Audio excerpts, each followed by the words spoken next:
Oke teman-teman sekalian, hari ini coba kita bahas untuk kasus dari materi ini ya, fungsi string. Materi left, mid, right, kemudian ada len, ada text itu ya. Jadi kita coba bahas studi kasusnya untuk hari ini. Oke, di sini saya sediakan 3 kasus. Kayaknya semua mengenai penggajian ya. Semua mengenai penggajian. Cuman ada perbedaan lah, dari mulai simple agak menjadi rumit, agak lebih rumit lagi. Oke, yang pertama, kasus pertama untuk penggajian, contoh di hadapan Anda ada 4 kolom yang harus kita isi. Jadi sekali lagi hari ini kita coba bahas mengenai kasus menyelesaikan data yang sehubungan dengan fungsi-fungsi string seperti left, mid, right dan kawan-kawan itu ya. Tapi di sini untuk data yang bentuknya sama, jadi simple. Oke, yang pertama, jenis kelamin dan status. Di sini kita mengisikan kolom jenis kelamin dan status di mana jadi satu. Ini contohnya, dipisahkan oleh tanda koma. Contoh nih, misalkan pria, kawin, misalkan. Kalau yang belum ya pria, belum dan seterusnya. Ada wanita juga. Bagaimanakah caranya? Oke, kita bisa membuat kolom bantuan di sebelah kanannya sini, boleh kalau merasa misalkan bingung. Karena kalau menggabung jadi satu, kadangkala kita merasa terlalu panjang rumusnya. Maka mungkin akan saya keluarkan dulu untuk jenis kelamin dan kemudian statusnya. Tidak apa-apa. Ini jenis kelaminnya.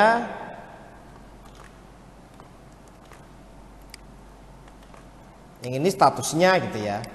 Ini jenis kelamin, tak singkat aja misalkan. Yang ini status. Dah.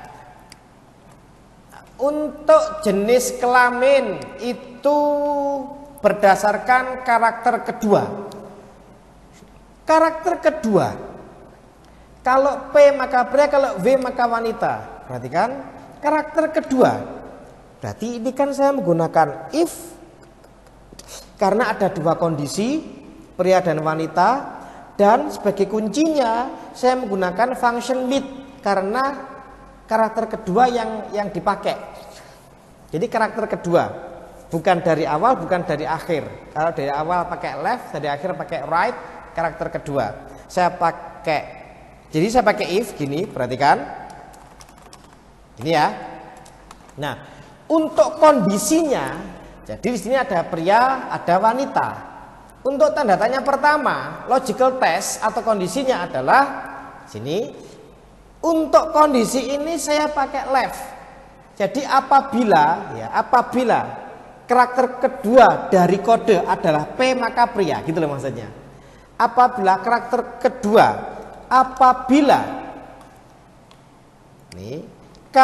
kedua dari kode adalah P, ya gitu ya, teman-teman. Maka di sini pria. Nah, tanda tanya ketiga. Pernyataan false-nya. Selain itu wanita.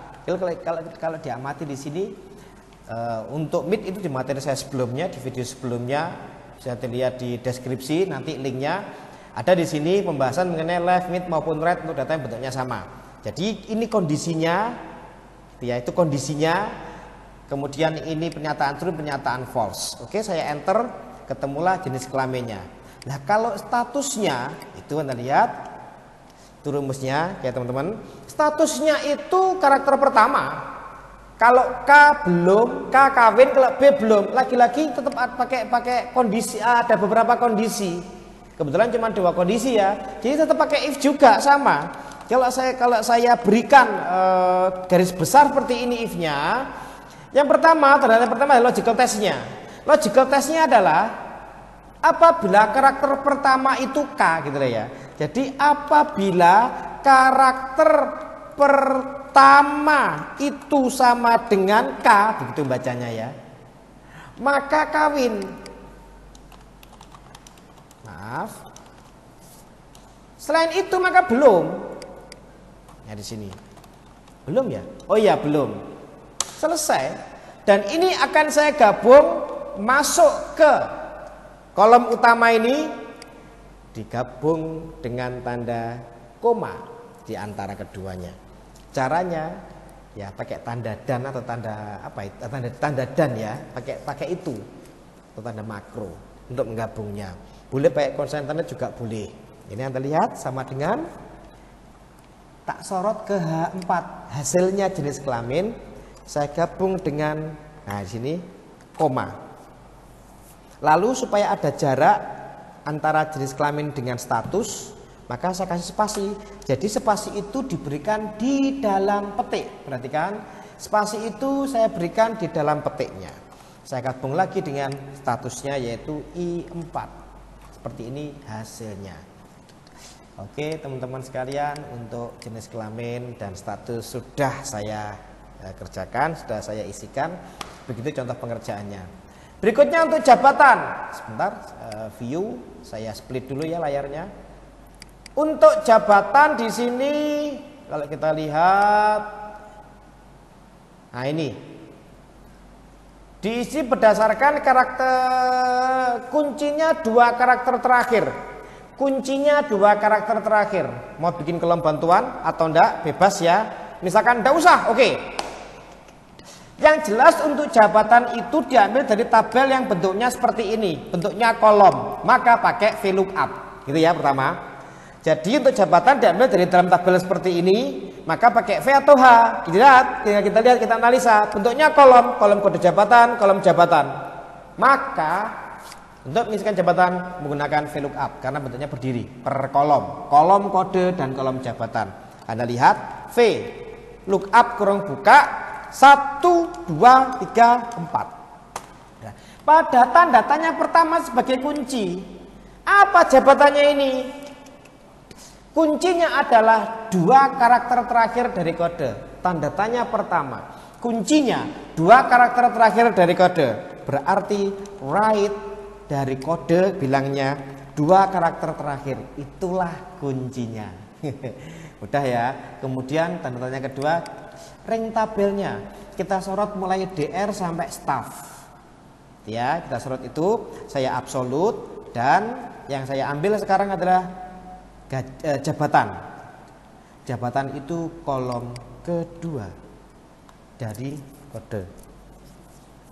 Kemudian yang terakhir tanda tanya terakhir, rank lookupnya adalah false. Selesai. Tuh, maaf sebentar, kita cek dulu. Right, ya udah benar. Oh ini maaf, ada minusnya di depan. VLOOKUP ya, jadi VLOOKUP tadi typo tadi ya, typo. Udah keluar jawabannya direktur. Oke, dia pakai VLOOKUP. Yang pertama tadi pakai if, sekarang pakai VLOOKUP. Bagaimanakah dengan gaji? Pakai apa ini? Nah, kita lihat. Gaji dan tunjangan anak 2 ya. Gaji dan tunjangan anak diperoleh dari tabel ini. Oke, sama bentuk tabelnya dengan yang tadi jabatan. Ya, Anda lihat ada kolom. Jelas gaji maupun tunjangan anak menggunakan VLOOKUP dasarnya. Gaji dulu aja, Anda lihat. Gaji menggunakan VLOOKUP dasarnya ini, tabelnya sama kuncinya dengan jabatan. Kuncinya itu 2 karakter terakhir dari kode, cuma tabelnya ini. Ya. 2 karakter terakhir dari kode. Bentuk tabelnya begini untuk gaji. Kita konsen ke gaji dulu.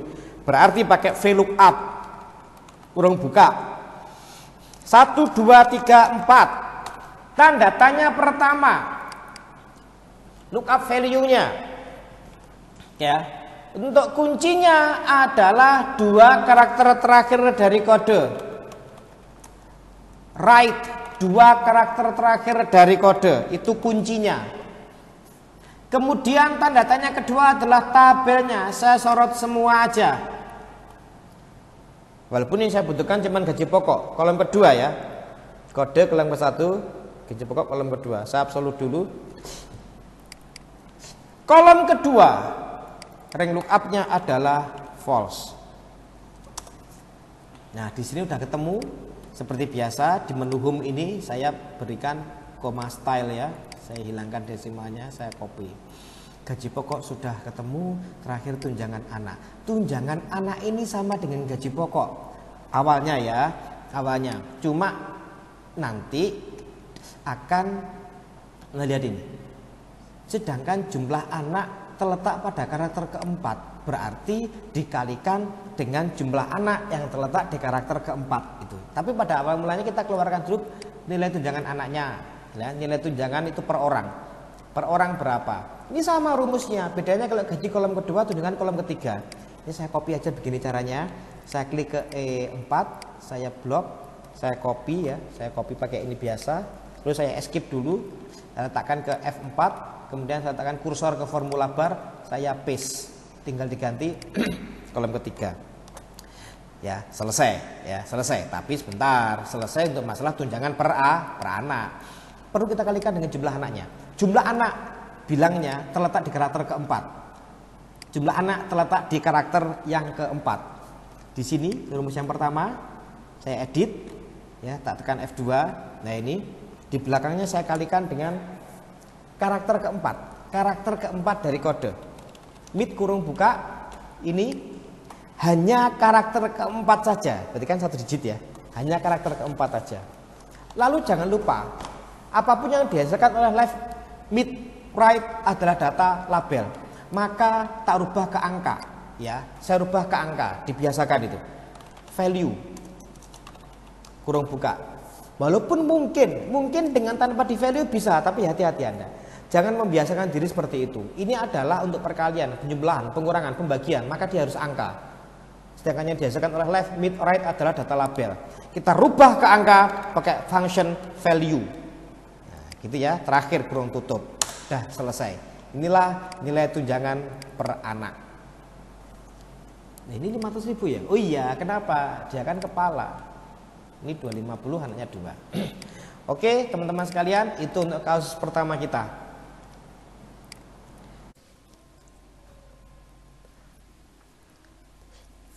Sekarang kita bahas kasus kedua. Untuk kasus kedua ini ada berapa kolom? Sekitar 4, 5, 6, 7. Saya split dulu ya, seperti biasa di menu view saya split supaya saya bisa menampilkan apa keterangan atau petunjuknya. Ini, bentar, maaf.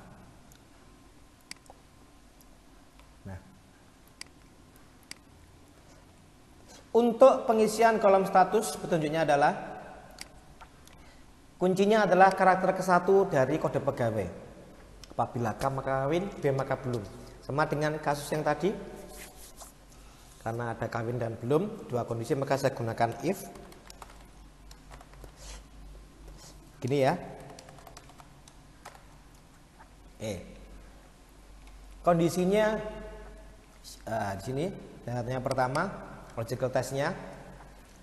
Jadi apabila karakter ke-1 dari kode, karakter ke-1 dari kode pegawai, apabila K maka kawin, maka B maka belum.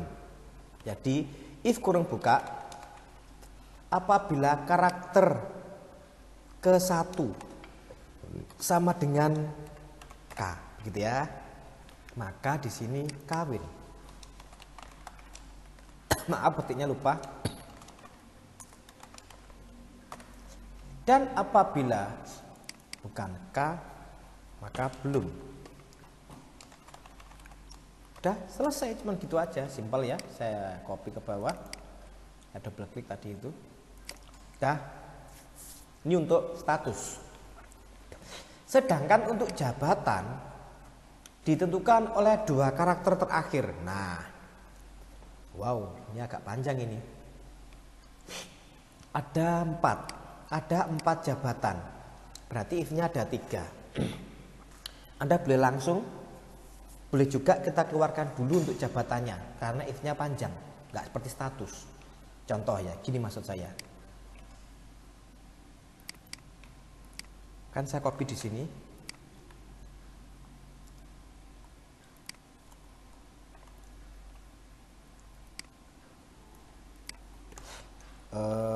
Dua karakter terakhir, kunci jab gitu aja ya. Tak kasih nama kunci jab. Lalu di sini saya keluarkan kunci jabatan adalah dua karakter terakhir katanya tadi. Berarti right, maaf, Right kurung buka, saya sorot ke kode titik koma 2. Keluarlah kunci untuk menentukan jabatan. Saya copy ke bawah. Nah, setelah itu Anda lihat udah keluar kan? If-nya dimasukkan di sini. Jadi nggak mengulang-ulang mengenai right terus gitu ya. Jadi contoh, kalau tadi status saya gunakan cuman langsung ya, if-nya di situ. Langsung left-nya di situ. Kalau yang sekarang enggak. Saya keluarkan dulu untuk kuncinya, lalu sini saya kerjakan. Ada 4 kondisi, ada 4 jabatan, if-nya maka ada 3. DR, KP sama ST yang saya if-kan. Perhatikan, if kurung buka. Apabila ini sama dengan apa dulu tadi ya? DR maka direktur titik koma if lagi apabila ini sama dengan KP maka kepala ya KP itu kedua, berikutnya ST staff. Apabila ini L5 sama dengan ST maka staff. Tinggal terakhir, selain itu ini nggak pakai if ya, selain itu karyawan. Kurung tutupnya 3. Dah selesai. Itu untuk jabatan. Dah terisi ya. Berikutnya untuk tanggal masuk. Tanggal masuk itu dianggap tanggal 1 semuanya, bulan diperoleh dari karakter ke-6 dan ke-7, tahun 8 dan ke-9. Oke, bulan ke-6 dan ke-7. Saya copy aja.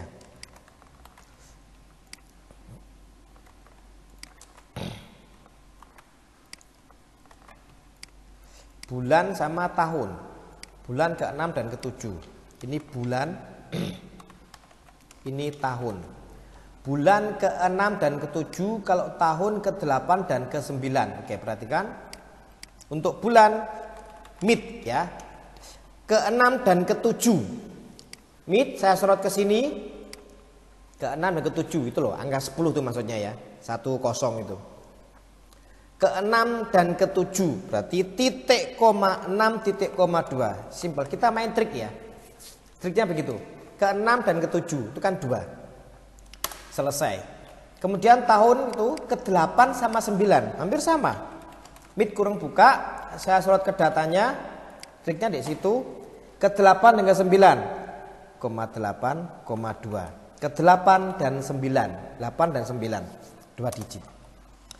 Kalau sudah saya copy semuanya. Lalu, nah, sudah di sini kalau kita analisa sih dia maksudnya itu abad 19 ya, 1987 terus 1989. Untuk tahun di sini saya tambahkan dengan angka 19 di depan. Untuk tahunnya. Jadi saya edit yang di atas ya, di sel N5. Di sel N5 ini kan saya tambahkan ya, saya tekan F2 untuk edit rumus di sini. Nah, di depan saya tambahkan, saya petik 19 menggabung antar data label, sama-sama data label, makanya 19-nya saya kasih petik, gabung pakai ini. Udah cocok saya rasa. Lalu tinggal kita masukkan menggunakan function date. Tapi hati-hati, di dalam function date itu harus item angka yang masuk. Lihat tahun, bulan, tanggal. Tahunnya sudah ada, bulan sudah ada, tanggalnya 1. Tapi walaupun ada mereka masih label. Saya value-kan. Tahunnya value dari ini kurung tutup, titik koma.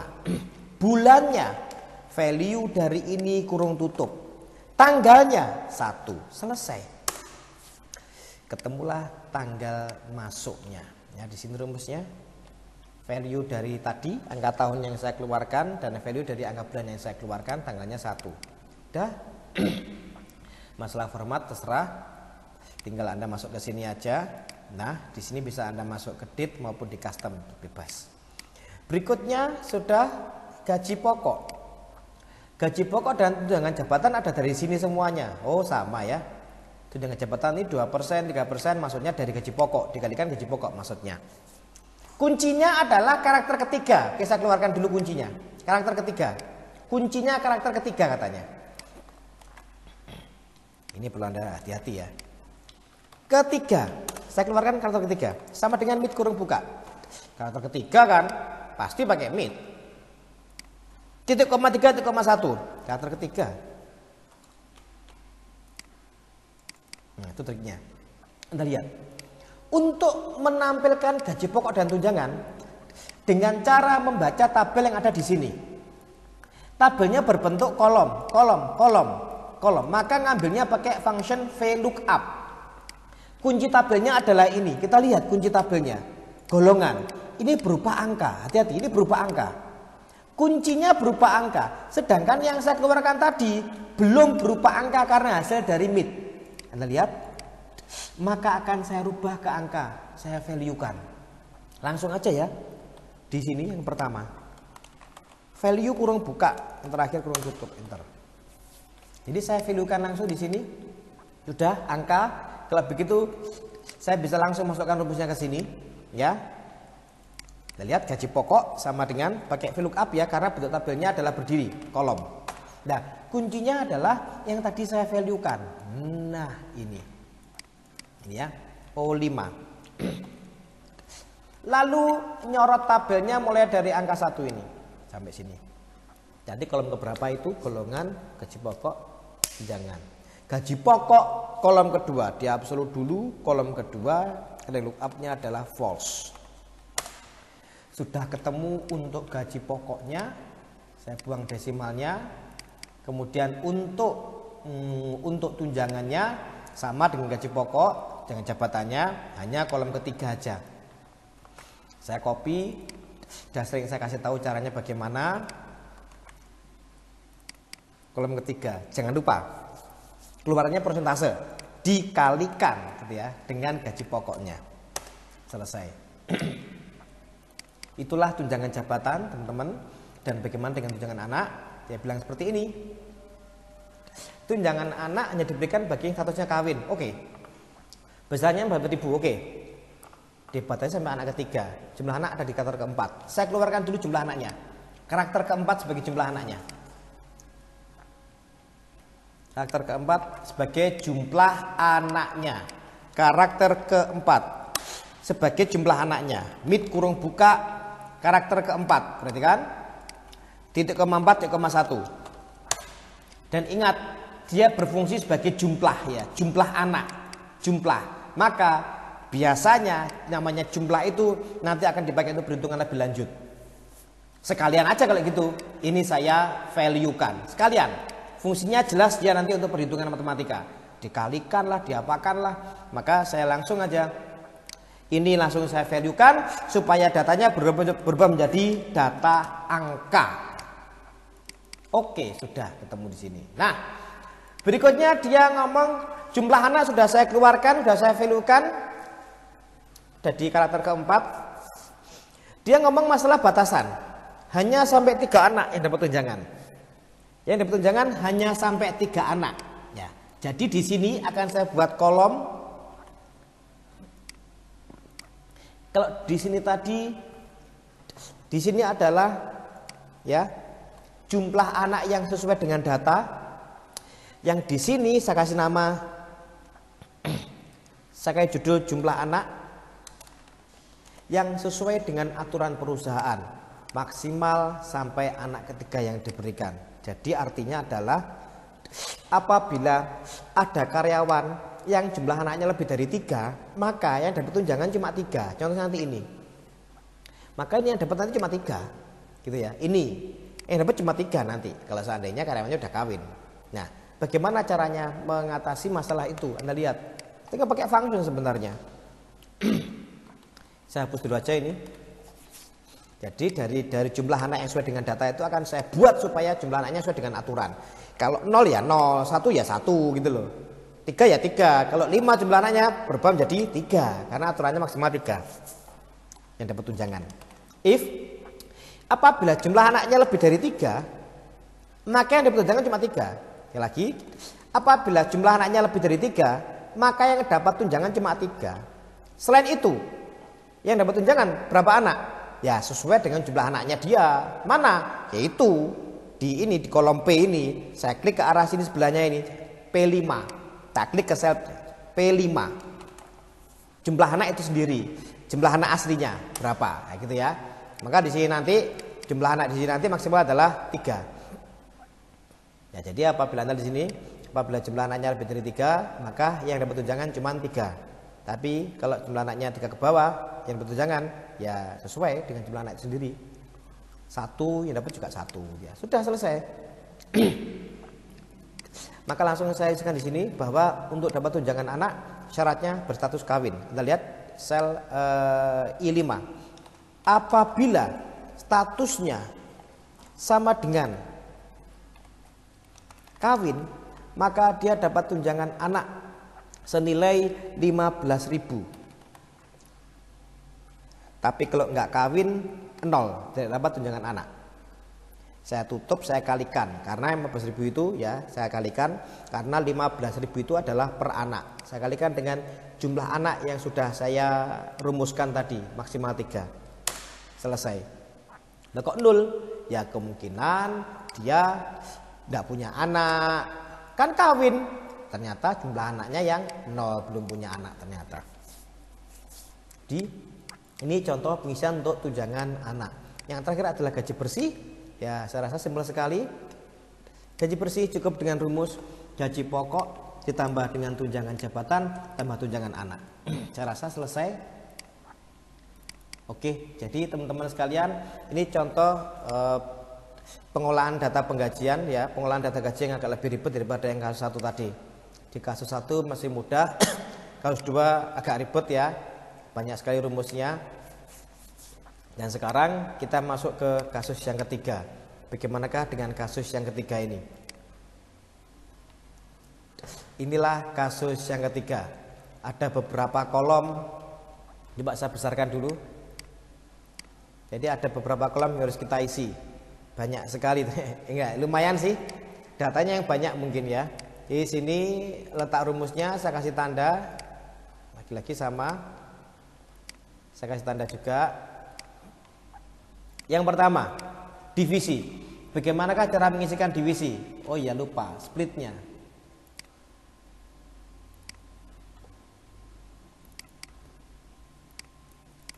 Untuk mengisikan divisi berdasarkan karakter pertama. Jadi ini ada 3. Terserah ya, ini mau diisikan langsung ke sini ataukah kita bikin kolom bantuan dulu? Mungkin kolom bantuan aja mungkin ya lebih enak. Ini coba di sini ke 1. Ya, di sini ke 1. Pertama maksudnya. Karakter pertama. Kunci untuk mengisikan divisi. Oke, akan saya keluarkan karakter pertama. Sama dengan left kurung buka. Saya sorot kodenya 1 yang saya ambil. Maka tampillah di sini suatu huruf ya. Itu karakter pertamanya. Lalu tinggal saya isikan di sini pakai if karena ada 3 divisi. Sama dengan if. Apabila ini L5 sama dengan C, pertama tadi C ya pertama ya, C, betul? Maka semicolon. Titik koma, if lagi, if yang kedua. Apabila lagi sama L5, enggak geser ke bawah enggak ya, sama di situ. Apabila L5 sama dengan berikutnya M maka marketing. Selain itu tinggal 1. Electronics kurung tutupnya 2. Divisi sudah terisi dengan sangat cepat. Kita menggunakan function if. Oke ya. Berikutnya departemen. Departemen diisi berdasarkan karakter kedua dan 3. Nah ini agak repot ini.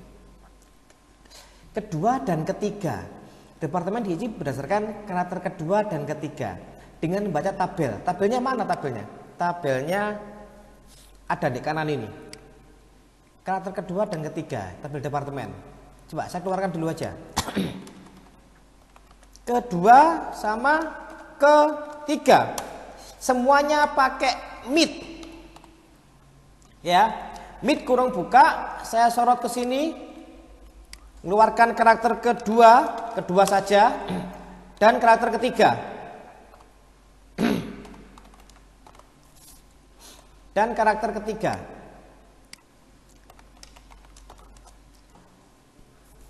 Akan saya copy. Sambil kita analisa ya, karakter kedua yang mana, ketiga yang mana. Nah, ini tabelnya. Jadi kalau kita justru kita melihat petunjuk bahwasanya untuk pengisian departemen itu berdasarkan tabel yang ada di kanan ini. Dari tabel ini saya lebih memilih menggunakan dia sebagai kunci. Nanti ini di if-nya lebih pendek, gitu ya. Jadi ini saya gunakan kunci, maka rumusnya pakai VLOOKUP. Kalau ini sebagai kunci, maka rumusnya pakai VLOOKUP karena ini kunci. Kolom E, maka kolom untuk E kolom kedua, kalau S kolom ketiga. Cuman ini karakter huruf keberapa? Karakter keberapa? Kita analisa. ES karakter ketiga. Oh ya, oke. Akan saya kasih tanda. Ini merah ini itu adalah karakter ketiga. Berarti saya nanti ngisi departemen pakai VLOOKUP. Kuncinya adalah karakter kedua. Simpel berarti ya. Sama dengan VLOOKUP kurung buka tuh. Kuncinya ini karakter kedua. Ini yang tadi barusan saya keluarkan. Titik koma nyorot tabel mulai dari sini sampai sini.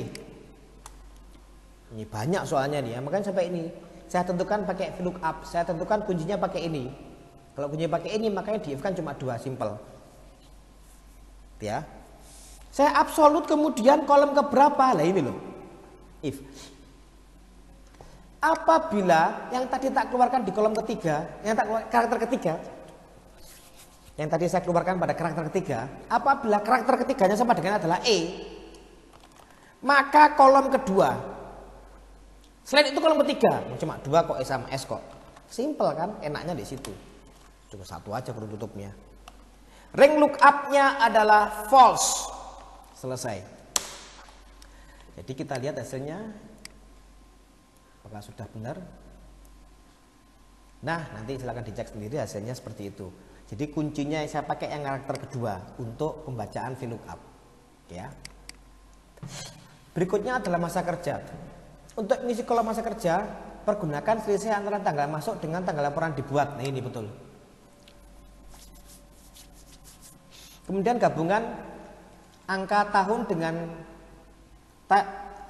tulisan tahun, bulan dengan bulan. Ini kurang lengkap ini ya. Kita tambah hari sekalian biar lebih mantap gitu ya. Jadi langkah pertama untuk menentukan masa kerja, sekian tahun, sekian bulan, sekian hari gitu ya.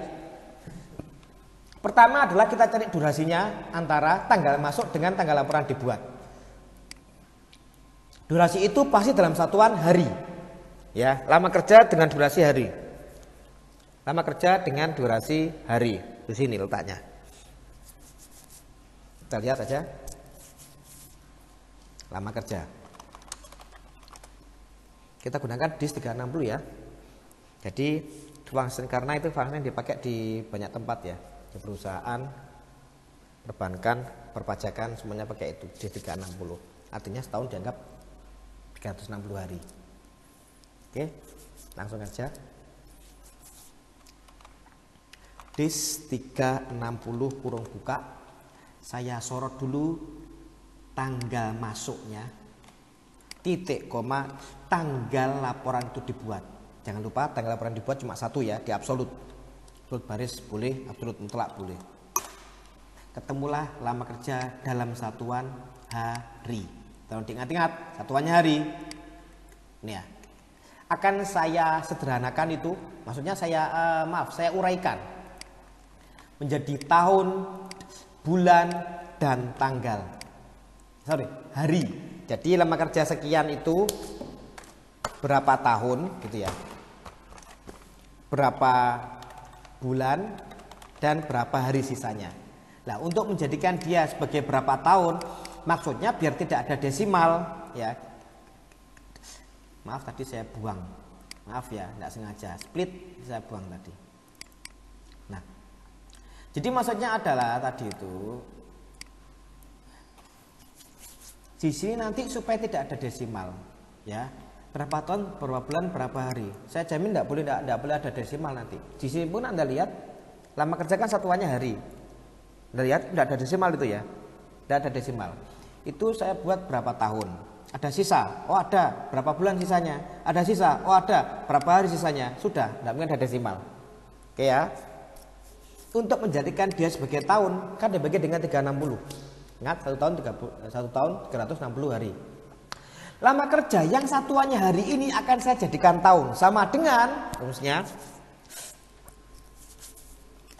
ini bagi dengan 360. Akan tetapi nanti akan mengakibatkan desimal. Supaya tidak, maka kasih INT. Jadi hasil yang kita peroleh bulat. Bukan pembulatan, tapi bulat. Sisanya tidak dimasukkan. Kita akan memperoleh hasil yang bulat, ya.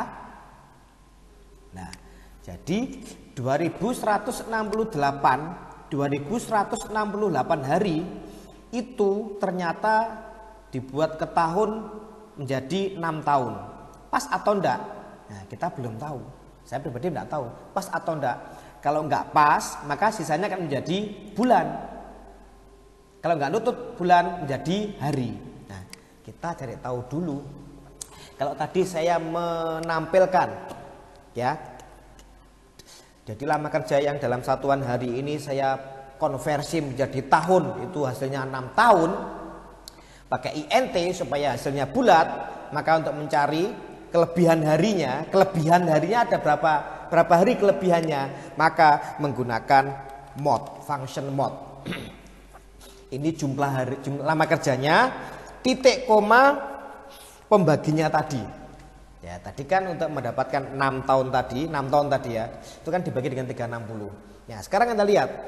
Di sini kalau saya enter, maka saya mendapatkan kelebihan hari. Saya mendapatkan kelebihan hari. Ternyata kelebihan harinya adalah 8 hari. Dijadikan bulan tidak nutut. Ya, jadikan bulan tidak nutut. Oke ya, paham ya? Di sini nanti harusnya menjadi 8. Di sini 8, di sini menjadi 0. Harusnya begitu. Karena itu cuma 8 hari. Tapi harus dengan rumus lah, tidak mungkin manual seperti itu.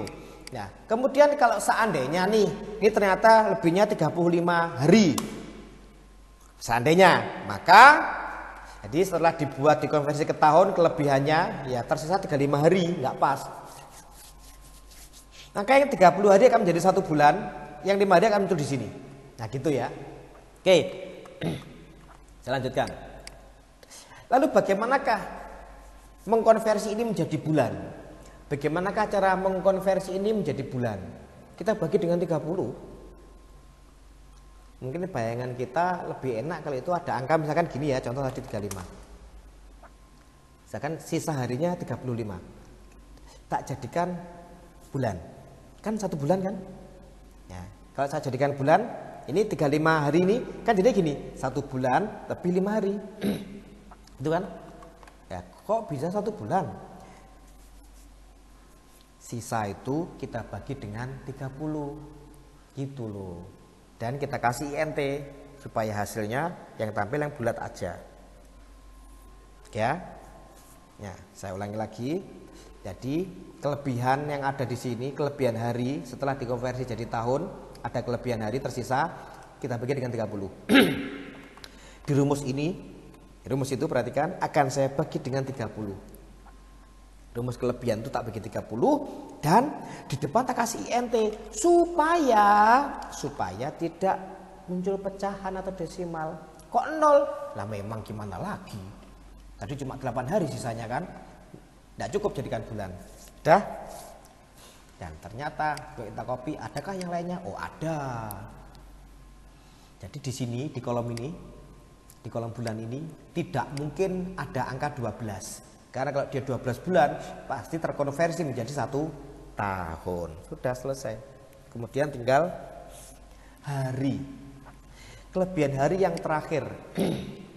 Bagaimana rumusnya? Ya sudah, lama kerja kan ini. Dikurangi dengan 6 tahun, dikurangi 0 bulan, dikurangi tahun, kurangi bulan, selesai. Maka itulah sisa akhirnya, gitu ya. Jadi gini, hari sama dengan ini lama kerja saya kurangi dengan, hati-hati, tahun saya kurangi dengan bulan. Itu aja. Tapi tahunnya hati-hati di sini. 6 itu 6 tahun loh. Jadi hati-hati, kurung buka. Saya sorot, saya kalikan dengan 360. Nah, bagaimana dengan yang tanda tanya berikutnya? Setelah dikurangi tahun, dikurangi bulan. Jadi di sini 4 bulan, 5 bulan, 10 bulan. Saya sorot ke hasilnya bulan, saya naikkan pakai panah. Ini Q5, saya kalikan dengan 30. Karena 1 bulan itu 30 hari gitu ya. Dah. Saya enter, jadinya adalah ini. Dan ini kelebihannya. Nah, dah ya, dah ketemu sekarang. Tinggal kita gabung semua di sini. Semua itu saya gabung sama dengan ya, digabung sama dengan ini. Saya gabung dengan tulisan tahun. Saya kasih spasi itu ya. Kemudian tak kasih spasi lagi misalkan. Berikutnya adalah bulan ya, sekian tahun sekian bulan. Nah ini tak gabung lagi dengan ini, gabung sama tulisan bulan, gabung lagi dengan ini, gabung lagi dengan tulisan hari. Jadinya seperti ini, 6 tahun 0 bulan 8 hari dan seterusnya. Jadi simple ya, lebih lengkap ini, jangan cuma tahun sama bulan, harus ada harinya juga, lebih bagus. Yang terakhir adalah total gaji. Total gaji rumusnya adalah apa ini? Jam kerja kali gaji per jam. Jam kerjanya sudah ada, gaji per jamnya masa kerja. Masa kerjanya ada di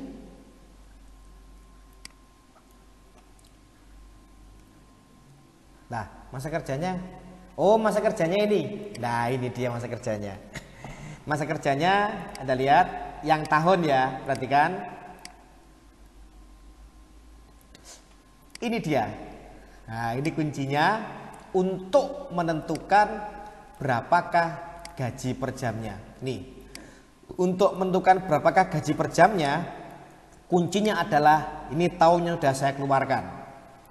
Ini dikalikan dengan jam kerja. Anda lihat di sini pakai VLOOKUP, berarti kan tabelnya seperti ini. Mana tadi? VLOOKUP itu di sini sudah jelas. VLOOKUP kurung buka. Di sini sebagai lookup value kuncinya adalah tahun ini. Iya gitu ya, titik koma. Saya sorot untuk tabelnya mulai 0 sampai sini, yaitu 2 kolom dia. Absolute pakai F4. Kolom kedua ring lookup-nya true, hati-hati true karena dia berupa ring angka. Dan terakhir dikalikan, ya kan? Kalikan dengan jam kerja. Sudah selesai. Inilah total gajinya. Nah, ya, kan saya buka splitnya, saya buang. Jadi ini teman-teman sekalian untuk kasus ketiga kita agak ribet ya. Ya, dipelajari pelan-pelan saran saya. Saya pun juga menjelaskannya juga agak cepat-cepat karena panjang sudah sejak kasus pertama, kedua, ketiga durasinya sangat lama sekali. Oke ya, Anda bisa nanti pelajari dengan pelan-pelan. Oke, selamat mencoba kasus 1, 2, 3 untuk fungsi left, mid, right dan lain-lainnya, terutama untuk data yang sama panjang. Oke, semoga bermanfaat.